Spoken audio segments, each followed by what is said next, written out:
वो औरत की वजह से हमारे घरों में लड़ाई झगड़े शुरू हो गए। फिर लेने के लिए नहीं आए, उसने तलाक दिया। अपने रिश्तेदारों के पास गए, उन्होंने भी घर से निकाल दिया। सर पे बोझ बढ़ गई, ये जाओ इधर से निकलो। जब इधर आई थोड़े दिन रही, फिर उसके बाद उसने मेरे बेटे को अपने इशारे पे निचाना शुरू कर दी। 20 साल आपने बेटे को पाला और 3 महीने में अपनी बीवी का मान दिया। 3 खातूनों ने आपकी जिंदगी तबाह की। आप उन खातूनों को कुछ कहेंगी? नहीं, वो किसी क्या करें। अस्सलाम नाज़रीन इकराम, मैं हूँ आप लोग की मेजबान इकराम लियाकत। आज हम लोग बात करेंगे कि जवान बेटे अपनी माँ को अपने साथ क्यों नहीं रखते हैं। मेरे साथ आज मौजूद है कौसर परवीन साहिबा। कौसर परवीन की कहानी ये है कि उनकी 2 शादियां हुई, दोनों शादियां तीसरी औरत की वजह से खराब हो गई। बेटा पैदा होता है तो बेटा भी बहू की वजह से उसको घर से निकाल देता है। उसकी कहानी उसी की जुबानी जानते हैं कि उस खातून ने कितनी मेहनत और तगदो से अपने बेटे की परवरिश की। जवानी इसलिए गुजार दी कि मेरा बुढ़ापे का सहारा मेरा बेटा है, अल्लाह ने बेटा दे दिया है। जानते हैं कौसर परवीन की कहानी। अस्सलाम वालेकुम जी। वालेकुम सलाम। कैसी है खाला जी? शुक्र अल्लाह। खाला जी, आपकी कहानी, आपकी रोतात बड़ी दुखी है। अपनी जिंदगी के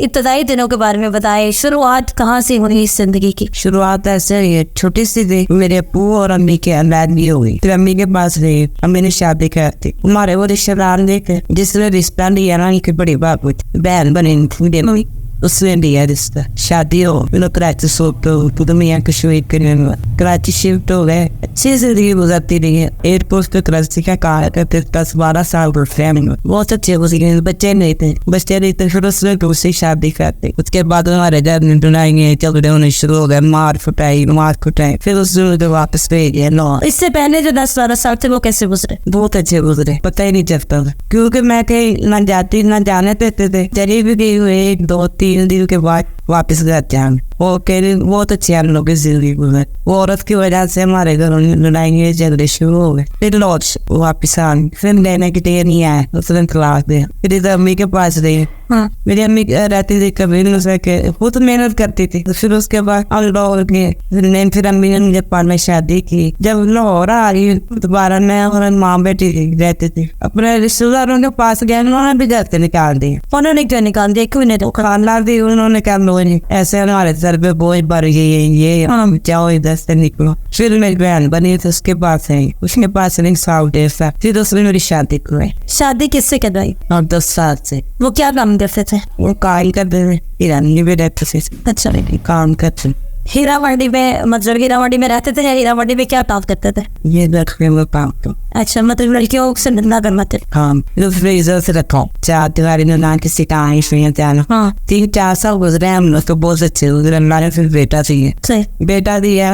हॉस्पिटल गए थे पीछे, तो औरत तुम्हारे घर में आई। कौन है उसे? क्या नाम था उसका? शिबाना उसका नाम। उसने देखा कि इसके पास अच्छी है। हाँ, फिर उसने देना शुरू कर दिया। मतलब आम के शौहर ने एक इज्जतदार खातून को छोड़ के एक धंधे वाली को अपना लड़ाइयाँ झगड़े शुरू हो गए। हाँ, फिर उधर से लैंड भी हो गई। लड़ाई झगड़ा मार कुटाई। मेरा बच्चा माशाल्लाह 1.5 साल से 2 साल तो हो गया मैं।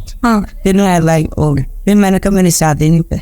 फिर मैंने एक प्रोजेक्ट आया। किस चीज तक? एक चाहिए था, सही एक चाहिए था। उससे मैंने दोबारा से ना काम किया। वो काम करती थी, फिर इसी तरह बच्चे को इनमें परवरिश होती थी। 5-6-7 पुराने सब पढ़ा। उसके बाद उसने छोड़ा। फिर गाड़ियों का काम से, गाड़ियों में मैकेनिक को है। फिर उसके बाद उसने खुद ही छोड़ के ना स्कूल भी याद मिला। फिर बड़ा हो गया। फिर मैंने उसकी शादी की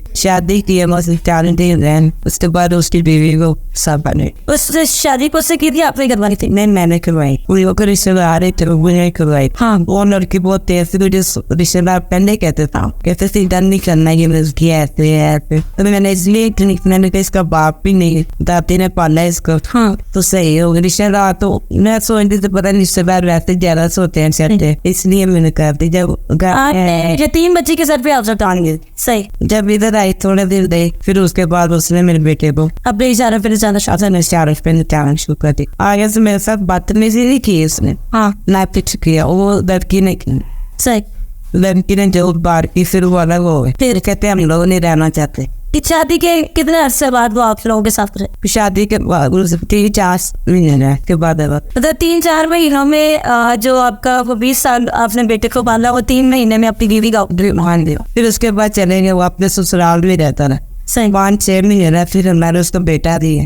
फिर खुद ही उसने मुझे फ़ोन किया कि मैं आना चाहता हूँ, तो मैंने कहा आ जाओ। फिर आ गए, फिर रहे 2 महीने रहे।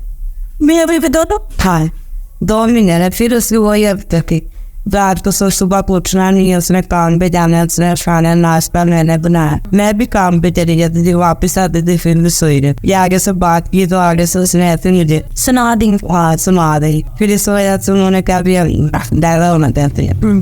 उसने कहा मैं इसके माँ के साथ लोगों को कहने के मैं माई के साथ भी रहना चाहती या अलग रहना थी। जब मुझे पता चला मैंने कहा अलग रहना चाहती हूँ, अलग रहना कहा। फिर बेटे कोई बात है सुमन वगैरह आपका साधन दे। फिर उसके बाद नहीं है। अभी कितना अर्सा हो गया आपके अपने बेटे से मिले हुए? तो मैं खुद की मान में थे जब मसला है जिगर का मसला। अब काम कभी होता है कभी नहीं होता। अभी आप क्या काम करें? पहले तो आप ऐसा ही पहले अब मैं उसके पास काम कर। अच्छा आसानी तो आप नहीं शहर उसके पास काम कर। कितने पैसे देते हैं वो आपको? वो 5 तरह रोजाना। अच्छा रोजाना के 500 रुपये देते हैं। तो उस 500 रुपये में किस तरह से घर चलता है? बस सिगरेट चलाती हूँ, दवाई वगैरह भी, खाना भी, किराया भी, किसी टाइम नहीं होते। अब मैंने 2 महीने का किराया देना, उस वजह से बहुत परेशानी था। कुछ लोग मदद कर देते। तो उसने फिर एक इज्जतदार खातून को छोड़कर धंधे वाली को क्यों अपना था? वो दुनिया उसका वो आपसे ज्यादा खूबसूरत थी। बस उसको तो अच्छी लगती थी। उसने एक बच्चे की तो 30 देश के बाद 5 बेटा भी दिया सारा मेरी वजह से। सारा जब दूसरे लोगों के नजरों में भी आया किसने इसकी बीवी है, इसने शादी की है, मगर उसने दोबारा वो लड़की आई, उसको पता नहीं तो कितनी अच्छी लगी है। सही। तो फिर उस लड़की से उसने शादी की वैसे रखा हुआ पर शादी की वैसे दोस्ती के तौर पे। तो वो ऐसे थी, उसने तो उसको जरा सी बात होती जो बस इसको जरा नुस्खा नहीं आते पैसे जेवर जो भी चीजें। फिर इसलिए मैंने वो मैंने कहा मेरा बेटा छोटा है, कब को बड़ा होगा, इसके जेर से भी नहीं तक पड़ेंगे। आप वो आज आप जिस जिंदगी के दौर पर खड़ी हैं क्या महसूस करती हैं? नहीं हो ये महसूस करती है, पता नहीं कहाँ रहना, किसके पास जाना, दिल्ली के तब तक किसी के पास जाना है, किसके पास जाए। रिश्तेदार तो वही है ना, वही जाता है। 3 खातूनों ने आपकी जिंदगी तबाह की, आप उन खातूनों को कुछ कहेंगी? मैं वो किसी क्या करें। अकेले बैठते थे फिर सोचती तो होंगी कि अगर जब मेरा बेटा हुआ था मैंने फिर से शादी कर ली होती तो हो सकता है मेरी जिंदगी बहुत सोच तो आती है, मगर ये सोच नहीं आई कि मैं शादी करती। हाँ ये सोच आती है कि इस दिन क्या शादी की थी, कहते रहते अब मैं भी ना रहती हूँ, मैं सारा होता वजह नहीं। उसने कभी पर देखा भी नहीं। तो ससुराल वालों ने भी इतनी बातें की, उसकी बीवी ने भी मेरे मियाँ के बारे में ये ऐसे थे, उन्होंने उसने मेरे बेटे के कानून ऐसे तुम्हारी माँ ऐसे थे याद है कि मैं नहीं करना तो जाऊँ। देखिए आपके बेटे को ये सोच नहीं आती कि मेरी माँ ने मेरे लिए अपनी जिंदगी गुजारती। उसको सोच आती है तो छोड़ के कोई जाता है, वही ना सोच आती है छोड़ के कोई जाता है। उधर नौकरी भी छोड़ दी है, ध्यान लगाता है उसमें लगाता बिस्पोंडी जा में चिका दी थी सब नौकरी छोड़ दिया, मजदूरी करता है, रोजाना के पैसे मिलते हैं, वो लाता है रात को। मेरे पास रहता तो मुझे 200-300 रुपये देता था, मगर उसकी बेटी झगड़ा करती थी, वो कहती थी लोग मुझे 800 रुपया तो सब कहते थे 800 तो मैंने क्या करना होता डर का क्या दिया यारी मेरा गुजारा सुन। तो कितनी मजदूरी कमाने था रोज की? मजदूरी उनका तो 1200 रुपया है, उसे 1200 रुपया ना था तो उसे फीस था। अब वो भी छोटे पता नहीं कहाँ गया, कहाँ नहीं देने। कुछ कहना चाहेंगी अब? मैं कुछ भी यही कहना चाहती, दुआ करते हैं अल्लाह ये हर किसी के बच्चे थोड़ी एक ही कहते हैं, यही प्रश्न दिलाए माँ बाप का।